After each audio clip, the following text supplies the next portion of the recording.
All right, all right, all right. It is me. Happy Friday, happy Good Friday, happy Easter, happy Passover.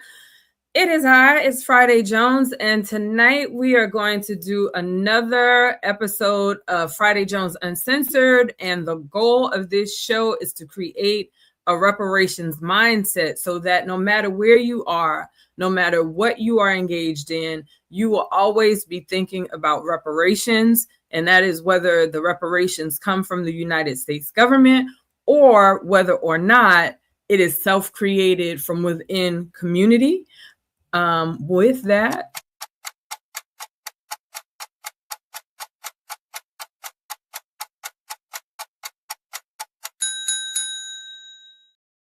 all right, we're going to get into a quick reparations minute. Big news this week, obviously, was the United Nations and Ghana, or actually that was last week, but the United Nations and its resolution on reparations and on it was odd. Like Ghana was talking about the transatlantic slave trade and the atrocities of chattel slavery, which we know obviously from the United States, but it was definitely also practiced in the Caribbean, South America, in places like Brazil. That was the big news that kind of broke the internet. There was a lot of international news coverage.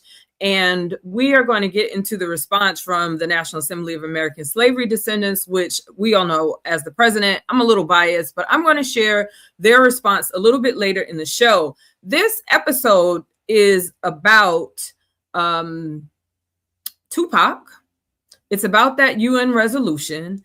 And it's about Ghana. And I just sat and I had a shared podcast with Mark Stevenson, who's the VP over at NAASD, and his culture podcast.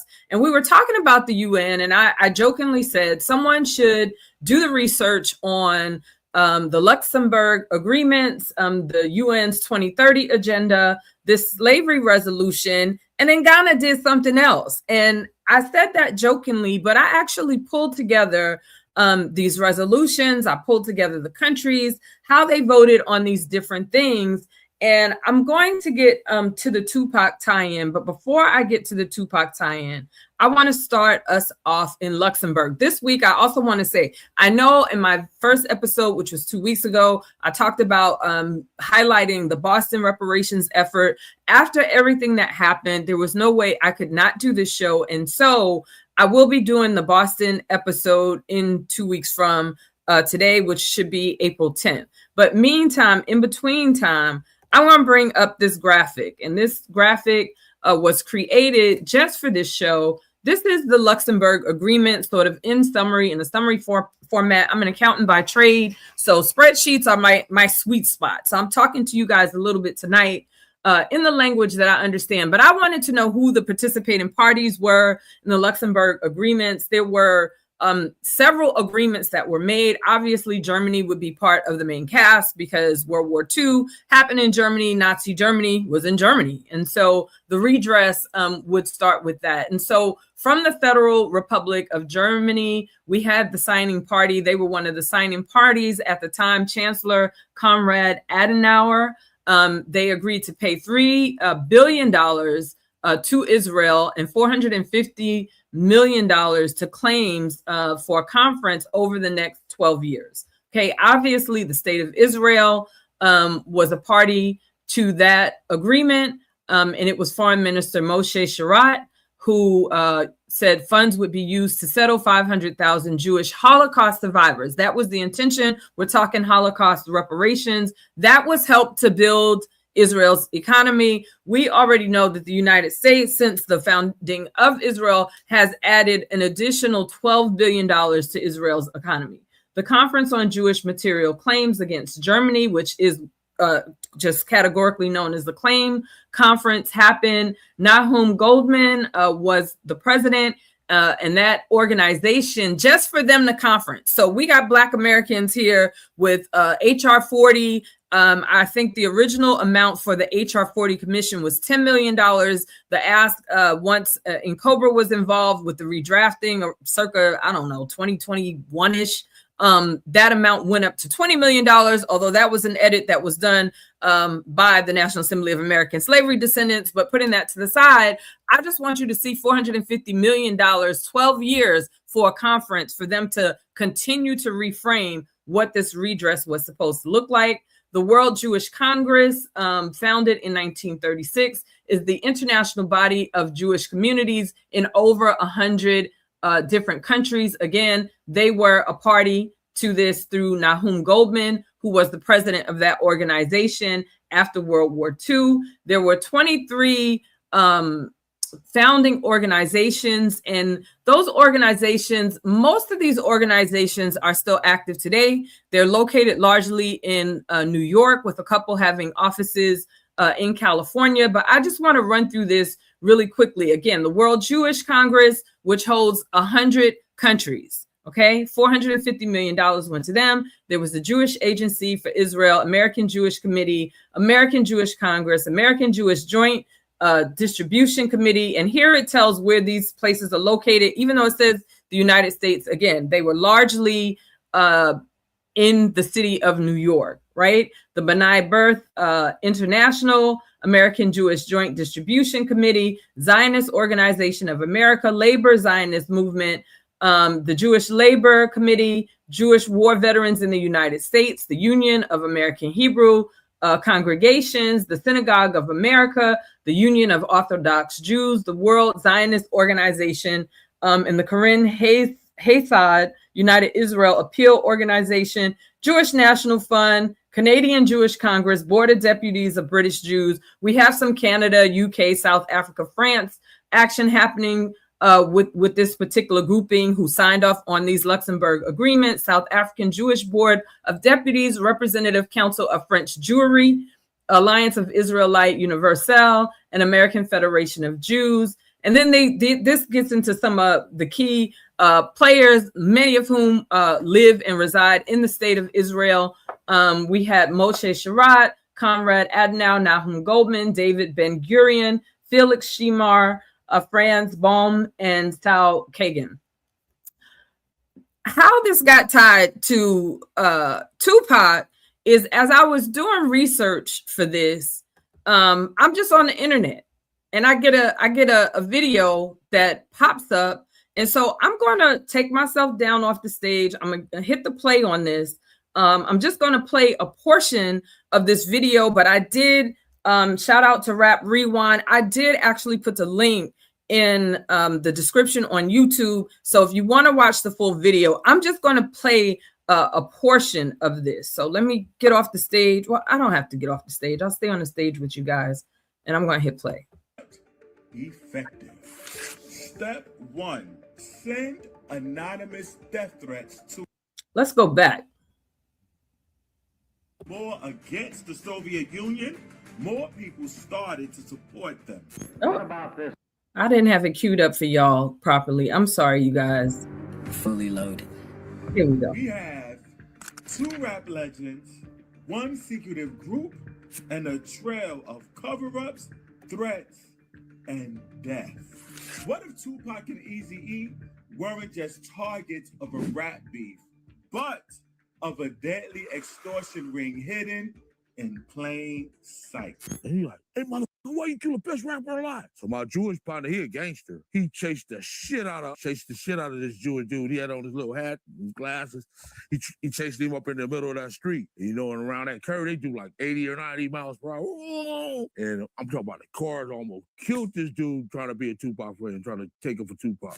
The Jewish Defense League wasn't your grandma's synagogue crew. Founded by Rabbi Meir Kahane, the JDL said its main goal is to protect Jews from anti-Semitism in their communities. And as the group spoke out more against the Soviet Union, more people started to support them.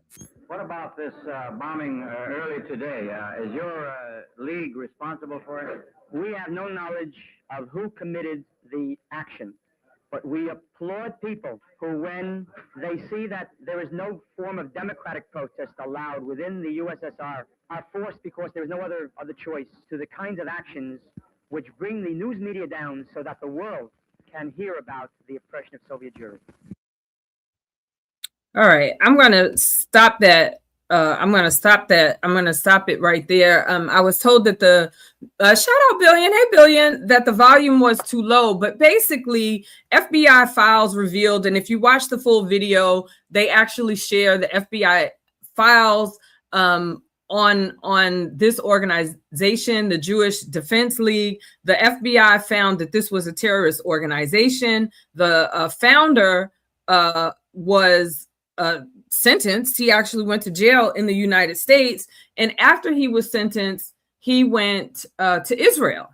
And we know that Israel was one of the countries, one of the 3 countries that were a no on the resolution that the transatlantic slave trade was one of the gravest harms, against humanity that happened in a modern context. I would stand on that all day, every day. The only other thing that I can think of I could think of a few things, but the bombing of Hiroshima, I think, is up there. But the transatlantic slave trade changed worlds and empires from what they were to what it is that we understand now. And that little bit of news, I thought to myself, who was this founder? And so I just did Google search. This isn't any sort of true deep dive. But here's a picture of this guy, Meir Kahane.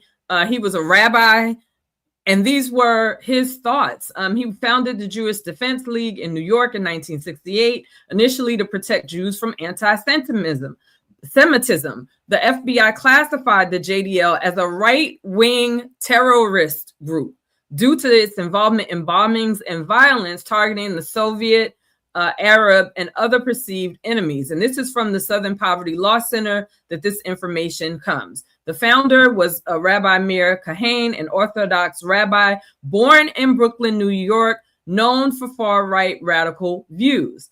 While the JDL was founded in 1968, the FBI documented the group's involvement in terrorism from the 1970s onward, labeling its terrorist organization that was often classified as the most active in the United States until the early 2000s.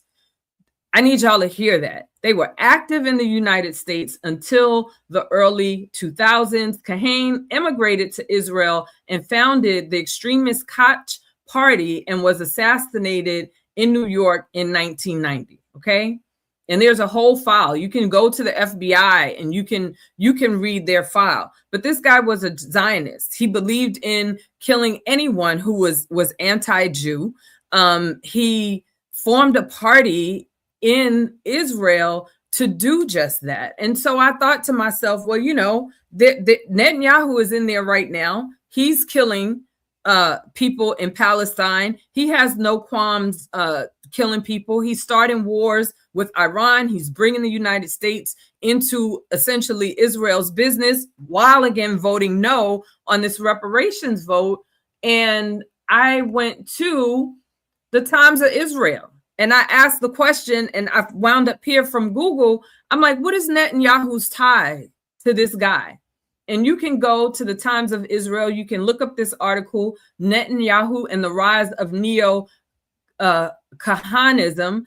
And this is after the guy Meir Kahane. This is his ideology, which is largely practiced in Europe today. There's a fictional idea of a new society. This is a fictional book, but I want to skip through the fiction part of it. But you have to preserve that which makes us a great nation, freedom of thought, tolerance, love of mankind. If you elect a representative like Geyer, you are unworthy of our holy land. Well, when you get into this party, and when you understand who Kahane's successors were, the contrast between historical integrity and the current reality is staggering. Today, the relationship between the leader of the Likud and Kahane's successor is characterized not by revulsion because of his ideology, but for love and embraces. This is not a tactical shift. It's a ideological rupture, okay? Netanyahu, when some argue that Netanyahu is merely reflecting a broader radicalization of Israeli society, the legitimization of Kahanism transferred it from shunned fringe into a governing partner. It is the act of one man, or is the act of one man. Netanyahu alone granted the heirs of Meir Kahane the kosher certification that integrated them into the heart of Israeli consensus.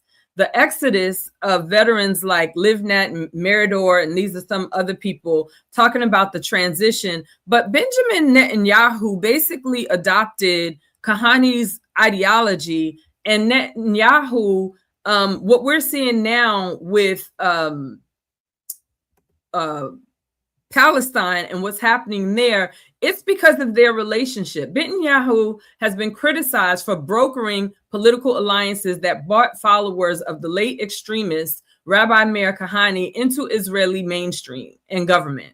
While Kahane was once considered a pariah, with previous Likud leaders and Yitzhak Shamir refusing to cooperate with him, Netanyahu facilitated the inclusion of Kahane's party, Atzman Yehudit, Jewish Power, into their government, which is the Knesset, in 2019 and 2021 to bolster his right-wing coalition. In 2019, Netanyahu negotiated a deal for Atzma Yahud, led by followers Meir Kahane, to unite the Jewish Home Party, ensuring that the cross-election threshold to provide him with the potential strong, straight right-wing coalition, legitimizing Kahaneism. Brokering this alliance, Netanyahu did that. Netanyahu's actions led to the rise of Itamar Ben-Gvir, a devotee of Kahane, becoming the Minister of National Security. Him becoming the Minister of National Security is going to be important at the later part of the show. Just remember, security, okay? So I want to bring back up my agreements really, really quickly. Oh, I'm acting like I'm sharing and y'all ain't seeing the screen anymore. But I was reading from the screen. In any event, I want to bring up my spreadsheet again. And I want to go to this UN agenda of 2030. Okay, this was a unanimous decision. This is a unanimous decision. United Nations Agenda for Sustainable Government. All 193 participating nations in the UN co-signed on this, okay? And I'm just going to go through here. Afghanistan, Australia, Austria, the Bahamas, Barbados, Benin. So we got the Africans, the Bolivians, the Asian Pacific people, Brazil, Bulgaria, Burundi, Canada, the United States is in here, Colombia, Cuba, Czech Republic, the Republic of the Congo. All of these nations basically said they were all right with this 2030 agenda. And a lot of people are unaware of this 2030 agenda. And if you read the 2030 agreement, it sounds real soft. It sounds like we're transforming the whole world. We have an agenda for sustainability and development. Right? This is the resolution with the United Nations, A/RES resolution 70/1. Okay. United Nations, sustainability. It includes language like the people, the planet, prosperity, peace, partnership, their vision, the world today, the new agenda. When people talk about the new world order, there's this misconception that nobody knows what is being talked about. This is what's being talked about. This agreement is the new world order. And you better, if you don't know, you better swiftly know not only your country's participation in it, but you better know where you are on the food chain. Are you on the plate or are you at the table eating off the plate? And a lot of this has to do with European nations basically going what they call to the global south, and either stabilizing is a word they use, but it has more to do with extracting resources, extracting the wealth out of the ground. Everything, including water, is part of that. They're determined to end poverty and hunger. We're determined to protect the planet from degradation. We're determined to ensure all human beings can enjoy prosperous, fulfilling lives. Do you all know how many jobs were shut down in the United States just since President Trump has been in office? Just federal employees was like 400, not federal employees only, but in the United States, 300,000 Black women, 200,000 Black men. There's a list circulating of corporations across America. Everybody's blaming AI. Do you all really think that again, security is where we left off when we were talking about Netanyahu? Do you all really believe? And as we see these security dogs and these security computers that dance real cute, and they have lethal weaponry that will eventually be attached to them to secure, do you all not understand that that's like an extreme police state with a wide net? I need you all to be thinking and connecting these dots. With Tupac, the Tupac connection is that JDL was basically making calls to make threats against him, against Eazy-E, and I'm sure some other rappers, but they were threatening young Black prominent rappers who had the ability to move the young people in this country. And Tupac was at the time of his death was moving away from just being a rapper. He had a 4-year plan to grow politics for young people in particular, because he understood that young people, the young generation and the youth, moved the needle on things. And that was his plan. But here we got this New World Order 2030 plan, and this has been like quiet and behind the scenes. The heads of state of the government, High Representatives meeting at the United Nations. They started this in September of 2015. They celebrated the 70th anniversary of the United Nations and wanted to set sustainable developmental goals. On behalf of the people they serve, they claim again to want to eradicate poverty. Implementation of this agenda by 2030 is their goal. They want to end extreme poverty. They want to bring stabilization and have 3 dimensions: economic, social, and environmental, and balancing them all in an integrated manner. And between now and 2030, they are claiming they want to end poverty and end hunger. When is the last time you've been to Skid Row in Los Angeles, California? When is the last time you've been not riding the trains of New York City, but you actually been in between the stations in New York City? When is the last time you've been down to Santa Monica Boulevard? And Santa Monica Pier down in Santa Monica, where there's just tons of homeless people everywhere.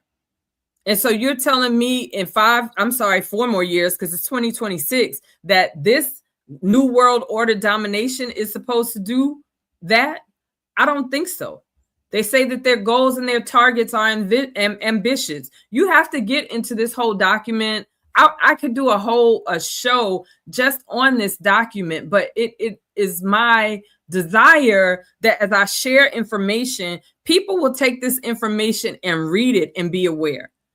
And I know in the American Freedmen community, the FBA, Solani people, the Negro movement, I know in all of these places and spaces, I'm very keenly aware that we right now are self-focused. We're inward right now. We're looking at how we can, amongst ourselves, create the world that we want within these here United States. But I need us to have a global view, because if nothing else was made clear, not only by the current president of Ghana's resolution last week, I don't know if you all, and I don't have that video here tonight, but I don't know if you watched the prior prime minister and his conversation about how Americans or how descendants, so it's not just the Americans, but how we are individualistic because we're taking a lineage approach, which requires each person to basically trace and know their lineage.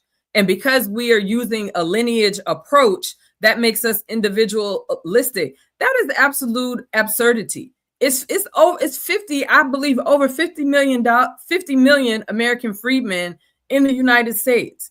I don't know what the numbers are for the Caribbean or for parts of South America that also experience chattel slavery, particularly in the production of sugar. For us, it was rice, tobacco, and obviously cotton. Those were the three exports that made the United States as wealthy as it was and able to move into that industrial era that followed ultimately.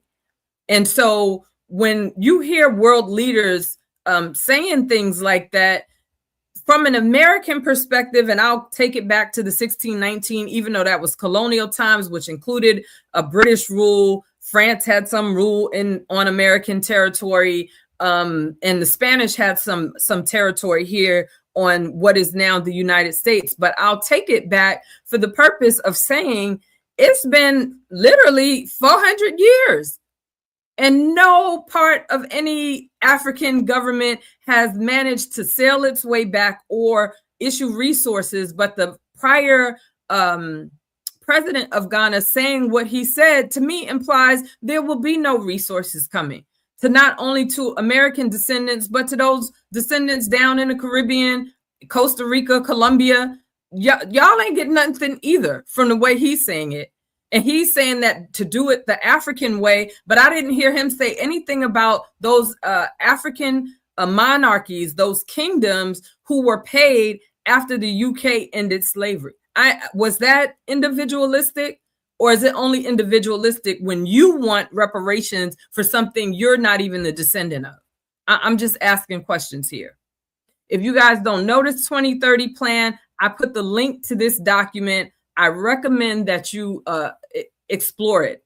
I recommend greatly that you explore it, because we being served up and we don't even know that we are. The Declaration for Enslaved Africans, we know what that vote is, but let me bring that resolution vote up for those of you who might have missed it. We know that the United States, Israel, and Argentina said no. If you're unfamiliar with Argentina's history, what you should know is that Argentina took in a lot of German people post-World War II. And they were not all Holocaust survivors. That's all I'm going to say.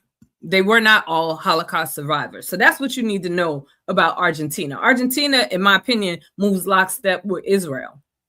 And it seems like the tail is wagging the dog, because the United States apparently does as well.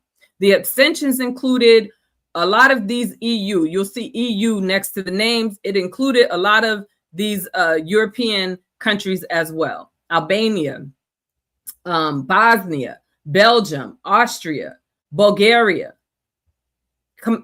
Cambodia. I'm not sure why they abstained, but they did. Chile in Latin America did, but we know there was destabilization by the United States in Chile. So maybe they called and said, hey, this is how we need you to vote. I don't know. Denmark, all these European Union people, Czech Republic, France, Georgia, which is the Europe Caucasus. Okay. Germany actually voted no. Germany, who should know about reparations, because they over here in the Luxembourg being a party to paying $3 billion for their actions after World War II. But when it comes to us and this slave resolution, Germany of all people is a no. And the United States, a lot of you who have military families, guess where they serve? In Germany. Ireland, Europe, no. Italy, Europe, no. Latvia in Europe, no. Lithuania, where a lot of Holocaust survivors went after the war. If you watch my show on Evanston, I talked about the lead plaintiff, one of the lead plaintiffs in the Evanston case, who went to a little church in Lithuania, who's a Holocaust survivor, who I'm pretty sure his father and him received reparations benefits as part of these Luxembourg agreements, but he's the face suing Evanston for providing reparations to Black Americans in America. Malta in Europe, Moldova, Monaco, Montenegro, the Netherlands, New Zealand is Asia Pacific, but North Macedonia, Norway. We got to start calling these countries out, because they don't think the Black people are paying attention, because they think we're entertainment, and they think that we are, to play basketball and entertain them for music, and to have our women over sexualized for their entertainment. That's what's been created under all of their rulership for the past 400 years. That's the best that they could do.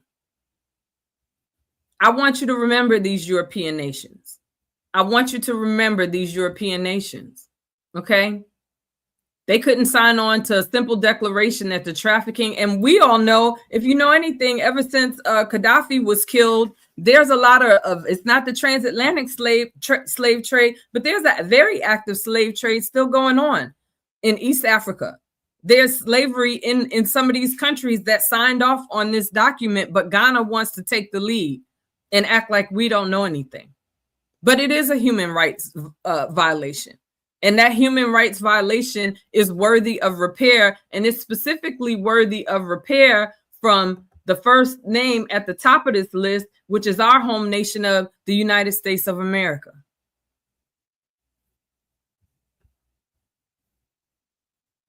Now, this is the fun part. All of this is going on. And I got to ask questions. Did y'all know? I'm going to go through this article real quick. Did y'all know that Ghana, I said security was going to come up again. Did you know that Ghana signed a security defense partnership? Do y'all know who they signed a defense partnership with? Does anybody know? Anybody know? Do y'all know? Y'all don't know? This is funny. It's funny, but we better be eyes wide awake, paying attention. I say this all the time. If somebody sold you one time, they'll sell you a second time. Okay? The European Union and the Republic of Ghana. Who's the European Union? Didn't we just say? Didn't y'all just see me go through all the names? Did y'all see me go through all these abstentions? All these European Union abstentions? All these European Union abstentions? So Ghana, the face of reparations, the government that's going to take the lead in reparations, signed with the European Union, the EU, a security and defense partnership in Accra, marking a significant step forward in deepening their dialogue and cooperation on peace, security, and defense. The Security Defense Partnership, signed by the EU High Representative for Foreign Affairs and Security Policy, Kaja Kallas, on behalf of the European Union and Vice President. So while the president was in New York laying flowers at our ancestors' grave, his vice president was over there talking to the European Union, all those abstentions. Professor Nana Jane Opoku Agyemang was there signing off on a security agreement. The EU and Ghana have a long-standing partnership rooted in shared values, joint commitment to multilateralism. I had to look that word up. I was like, what is multilateralism? Multilateralism is when Burkina Faso is not doing what we're doing and acting unilaterally, we're going to go to this multilateral union environment to overrule what's happening. And guess, I'm going to show y'all, I'm going to bring the map up. I don't have it up. I meant to have it up. But we're going to look at where Burkina Faso is, which is making power moves in relation to Ghana. But multilateral means like a democratic majority rule of a union like the EU or the AU, as opposed to Ghana can't go out and do what it wants to do anymore. It's going to play by the rules of the multilateralism. And just in case y'all wasn't, counting, the EU has a sizable 27 countries, okay, that make the EU up. In an increasing complex global and regional security environment, security and prosperity are closely interconnected. The EU and Ghana are committed in addressing traditional and emerging threats from regional instability and terrorism to hybrid and cyber threats or maritime security. Have y'all been paying attention to the TikTok deal? Are we connecting the dots? How many of y'all left TikTok because Israel was using security software to monitor what people were saying? And if they weren't saying the right things, they were basically going to either boot them off or investigate them further. So now Ghana is part of this machine. And remember, back here in 2022, Itamar Ben-Gvir, a devotee of Kahani, who in 2022 became the Minister of National Security. Y'all don't think all of this stuff is connected? You don't think all of this stuff is connected? The people who are developing the little security dogs, who is a Kahaniite, who believed that you could die if you were not Israeli, and you could be killed if you didn't support Israel. Those are his beliefs. You could just Google it. It's on Google. I was surprised. It wasn't hard to research at all. And these same minded people, the Kahaniites, were in our hip hop business, threatening our artists, two of whom are no longer with us, Tupac and Eazy-E.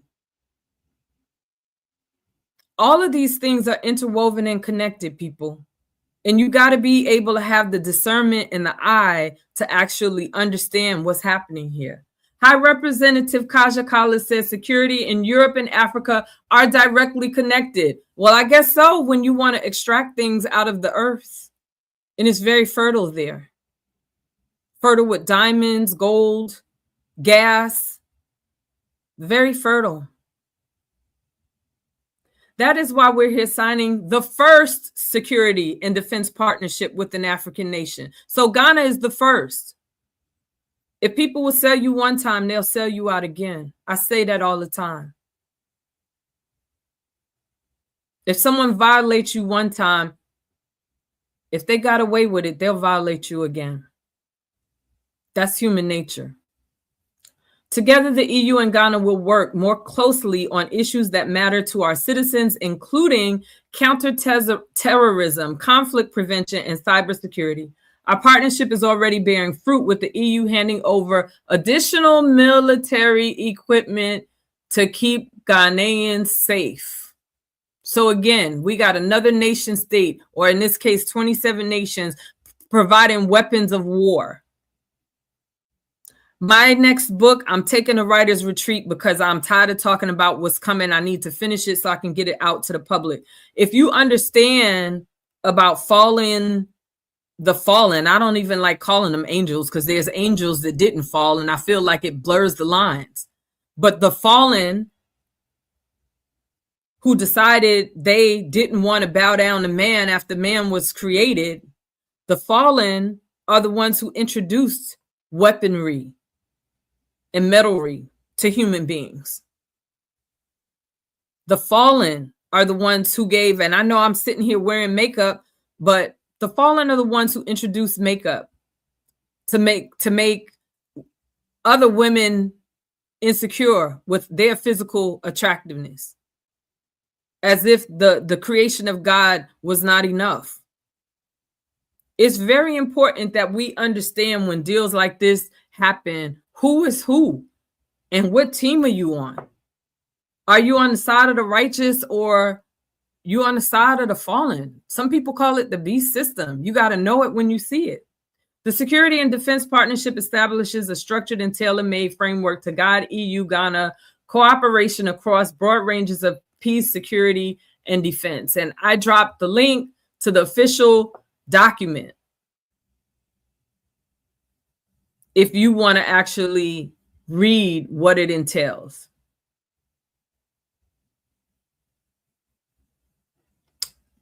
Manipulation, interference, hybrid threats, emerging disruptive technologies. Ghana and the EU, remember, this is the first security agreement with an African country. Stand united, again, with that multilateralism in support of the principles of the UN Charter, including territorial integrity and national sovereignty. Both partners are committed. Okay? They supposedly want lasting peace in areas ravaged in war in Africa, the Ukraine. So they're concerned about peace, but they providing more weaponry. Does that even make sense? I mean, in the hood in South Central Los Angeles, when the Bloods and the Crips call a peace treaty or truce, usually some guns get turned in somewhere. That's what I've seen in the past. Usually some guns get turned in because it's a sign that we are really moving towards peace. But in this peace agreement, the EU is providing more weaponry. That's illogical. That doesn't make sense. The relationship between the EU and Ghana was anchored in 2023 in the Samoa Agreement, building on the legacy of the Lome Convention and the Cantano Agreement. They're telling you what you need to research. I didn't bring that out tonight, but you need to look at the 2023 Samoa Agreement and the Lome Convention and the Cantano Agreement and see what they were talking about there. Okay? The provision of critical non-lethal military equipment. So it sounds like they, I don't know how many of y'all know the musket used to be manufactured in Africa until I think Switzerland. I think it's Switzerland, but it was a European nation that took over. And then after that, like everything changed. Like, the doctrine of discovery was the religious side of the permission to enslave people around the world. And the doctrine of discovery, they took guns and gunpowder. They got the gunpowder out of China and they went around the world with this nonsense. And it showed up in a modern version as Kahani. And now we got Netanyahu who's promoting Kahaniism. And they are not afraid to kill people. We see that every day on the news. The EU and Ghana will decide and establish the implementation of a tailor-made security partnership that will guide bilateral cooperation across the peace, security, and defense spectrum. This partnership is anchored in a dedicated annual peace, security, and defense dialogue at the senior level, which will provide steering and oversight. And I just want to really quickly, let's do a map. Because I need y'all to understand what the game is. This is Ghana. We know Togo right here. Benin is right here. But look who's on their northern border. Or I don't know. I don't know if this is north, south, east, or west. But I'm assuming this is north. Burkina Faso is on their border. Burkina Faso. This is Niger over here. Mali is right here. And then Niger is over here. Those are the three countries that have band together, basically kicking Europe out. And so the first country that signs a peace agreement is with Ghana. I rock with Ibrahim Traoré. I think that what he did was necessary. I think that this is a setback. What Ghana is doing is going to set the African Union back. And I think that Ghana is trying to set back Descendants with their moves. And just by coincidence, this video here by the good brother Rap Rewind, it just happened that, I don't know, maybe Tupac is trying to speak to us. I don't know, from beyond, that this bit of information came up about the JDL. And we see how the JDL gets down because we see how Netanyahu gets down. And I've talked about this book, The Last Circle. I mentioned it at the bottom of the show. I mentioned it, if you go to the description for this particular episode, I don't know what's the good distance. Here we go. So The Last Circle. This is kind of what the book looks like. The Last Circle. I'm just reading this book, but Danny Casolaro wound up dying because of the information that's in this book, and it has to do with security and security, basically data and watching and data. And we know how that's impacted now. Every time you sign for an app, you basically signing your life away. They can look at your pictures. They can look at your contact list. They can look at everything. Facebook has faced challenges because of the data collecting and the constant collection of data. We got facial recognition. We got people being wrongly arrested. I talk about reparations, but I must say, like, white America, y'all better wake up, and you better wake up quick, because you've been too comfortable in your racism to understand that this too is happening to you. You think that you have a buffer. There's no buffer for you. Y'all better get with this reparations, because the reparations is the truth that'll set the whole country free. And it'll reset the paradigm for the whole planet if you all actively cooperate and ensure that it happens.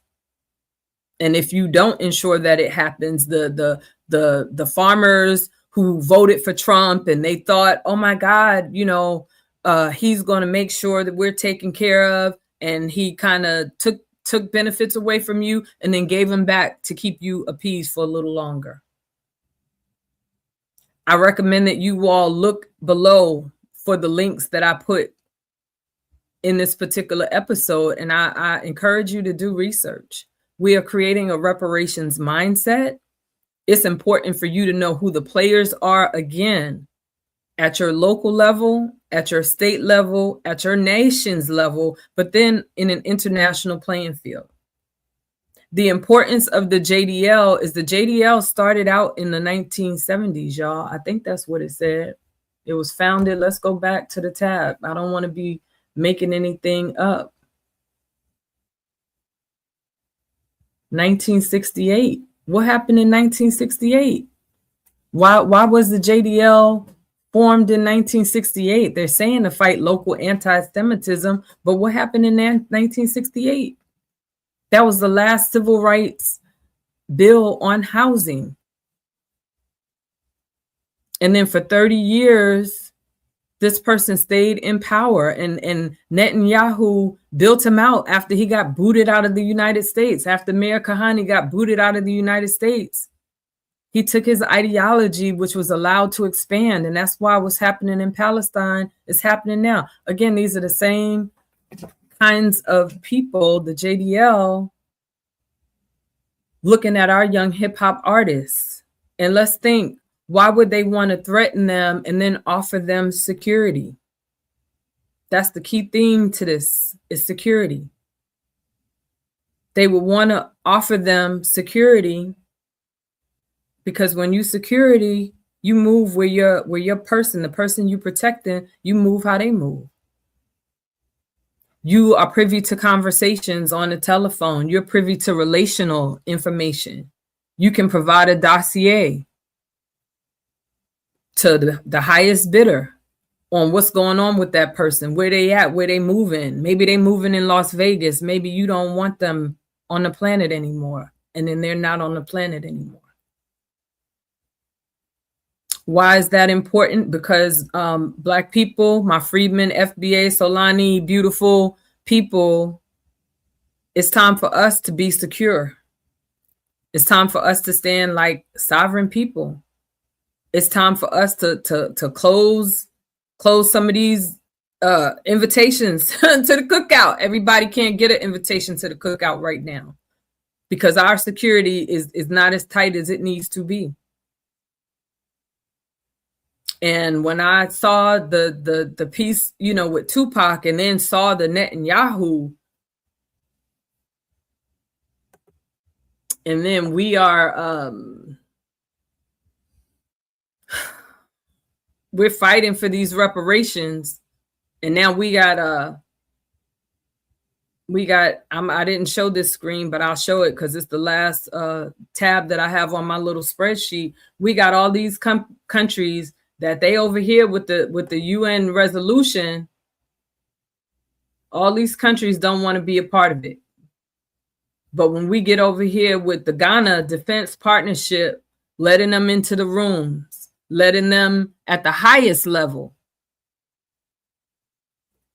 Just last week, Traore kicked out, or he arrested 8 spies that were in his country, in Burkina Faso, doing surveillance. They were doing surveillance using NGOs They wasn't helping nobody. They were there with high-tech computers and high-tech equipment. Maybe it's some of the equipment that the Ghanaians got. I don't know. But they weren't helping anybody. There's going to be people coming into our communities. Please trust me when I say it. It's going to be NGOs that's going to be trying to come into community. They're not here to help you. That's the one thing my mom told me when I got into this reparations space. She said, be wary of these organizations because those organizations were paid off in the 60s and the 70s to stop the most successful, radical, reformative individuals. And so please trust, just like there was people sent across Burkina Faso's line at the same time this agreement here with Ghana, this nonsense is being signed by all these same people who were saying no. You got to know what's going on. I'm sharing this information. NAASD.org has a statement on Ghana's attempt to hijack reparations and to hijack our ancestors' experience for their benefit. If you or your organization believe in this statement that it is ours, it's ours. That is ours. The reparations belong to us. I'm going to direct you to the website. You can actually add your name and your organization's name. We're going to wind up sending a letter to President Trump because what we want is for Donald Trump, who is our president, to issue an executive order establishing a slavery disclosure requirement mandating that all nations, kingdoms, meaning all those monarchies in Africa that the former president wants to ignore when he talks about individualism who were paid by the UK, we want to know their names and corporations that participated in the transatlantic slave trade that seek to do contracting with the United States government or any of its departments, agencies, or territories. And the U.S. has to investigate, and those individuals, corporations, whoever, have to publicly disclose any links that they have to the slave trade. And if they do commerce in our country, they need to put that information on the front page so we can determine whether or not we want to spend our money there or not. I'm just sharing information. This was a public statement released yesterday. I'm sharing the public statement that was shared yesterday.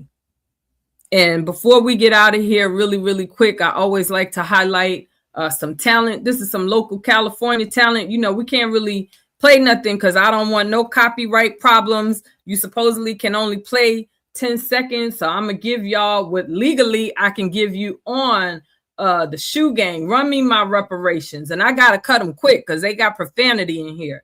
I believe we ought to do all we can and seek to lift ourselves by our own bootstraps. It's a cruel jest to say to a bootless man that he ought to lift himself by his own bootstraps. Now we ain't asking for handouts, we get the worst treatment. All right, that's it. That's all y'all get. We ain't asking for no handouts. This is redress, but they say run me our reparations. So run me our reparations, Ghana, shoe. Y'all better run us our reparations. We in here in this country, we still have challenges in our own nation. I have a show that I want to do separately on the land that Ghana set aside. That was supposed in the year of the return in 2019. They did this land set aside. I want to give an update on that. I want to read The Last Circle. I want to talk about the security protocols in this book. And I want to talk about for-profit prisons. I cannot do that next week because I've already delayed what's going on in Boston for 1 week because of all the activity that we had this week. But check out Shoe Gang, Run Me My Reparations. Next show on the 10th, I'll have a new artist for you all to highlight. Those are the dragonflies. I like to highlight a dragonfly. Dragonflies have great spiritual significance, and this is a spiritual fight and spiritual warfare. This has been another episode of Friday Jones Uncensored. I know I gave you all a lot of information, but I want you to keep the through line of security. And that needs to be in your consciousness as we continue building a reparations mindset. peace and reparations. Have a beautiful, beautiful Easter. Have a great, I hope you had a great Good Friday. Until next time. And I'm looking forward to talk about the group in Boston actually pushed through. We're going to be watching what happens with that. But I want to bring you the proposal that they put forward. We have to start blueprinting information when we see it and it's good. You got to start bookmarking things, come back, do the research. For those who watch, I see the good brother Billion is in here. Thank you so much for being here. You all have a good night. Peace and reparations until next time. Good night, good night, good night.